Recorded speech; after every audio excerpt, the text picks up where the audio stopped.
Attendre les résultats d'un examen de santé, ça peut être très angoissant. On anticipe souvent le pire, on essaie de s'y préparer, puis on essaie de voir comment notre quotidien va être affecté. Plusieurs personnes évitent même d'aller consulter pour avoir un diagnostic officiel et clair. Elles ont souvent très peur du stigma, peur de perdre leur autonomie, peur de perdre leur permis de conduire par exemple, ou leur chez-soi.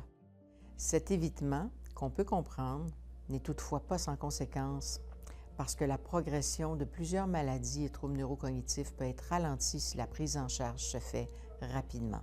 L'évaluation d'un trouble neurocognitif, c'est une étape importante à franchir pour bien planifier ce qui s'en vient. Ça permet souvent de mettre des mots puis de mieux comprendre les difficultés vécues, voire de leur donner un sens. C'est aussi une manière d'avoir accès à plus de ressources, à des recommandations qui vont nous aider à mieux vivre avec la maladie, à mieux comprendre ce qui s'en vient. Parfois, les conclusions d'une évaluation peuvent aussi indiquer qu'il s'agit d'un vieillissement normal et qu'il n'y a pas lieu de s'inquiéter. Pour en savoir plus, consultez aufildutemps.québec.